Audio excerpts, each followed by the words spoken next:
සූර්යාවර්ත ශිරෝ රෝගේ එහෙම නැත්නම් ඉරුවාරදේ අපි සුලභව කතා කරන්නේ මිග්‍රේන් කියලා.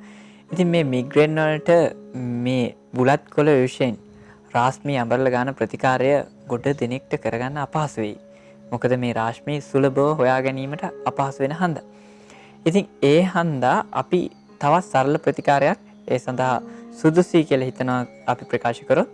ඉතින් ඉරුවාරදේට එහෙම නැත්නම් මිග්‍රේන් වලට මේ ප්‍රතිකාරය ඉතා සරලයි. අපි ගත්තොත් එහෙම නිකකොළ සමානව ගන්න ඕනේ මේවා. නිකකොළ මිටක්, සියඹලා කොළ මිටක් සහ රතු ලුණු මිටක්.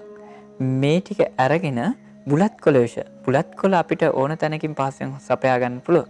ඉතින් මේ බුලත් කොළ විෂයෙන්ම මේක අඹරලා පෙර පරිදිම ගෝස් කෑල්ලක හෝ වේවා, රෙදි පටියක හෝ වේවා තෛල අභ්‍යංගයෙන් පස්සේ නළලේ මොහොතක් තියලා මේක මොහොතක් කියලා ගත්තාම අපිට විනාඩි 3-5 අතර කාලය වඩා සුදුසුයි. මේ කාලය තුල තියලා ඉවත් කරන්න පුළුවන්. ඒ වගේම මේ සඳහා ධූමයක් වශයෙන් නිකකොළ පවනේ වේලලා පාවට්ටකොළ පවනේ වේලලා පොල් කටු අඟුරු ස්වල්පයකට දාලා දුම් මැල්ලීම සිදු කිරීමෙන් මේ ඉරුවාරදේ යම් ප්‍රමාණයකට සමනය කරගන්න පුළුවන්. හැබැයි මතක තබා ගන්න ඔබ ගන්න ආහාර ඔබ පිළිපදින විහරණ නිසියාකාරයෙන් පැවැත්වේ නැත්නම් මේ රෝගයේ මොනම ඖෂධ ප්‍රතිකාරයකින්වත් සුවපත් කර ගැනීමට නම් බැරි වෙනවා.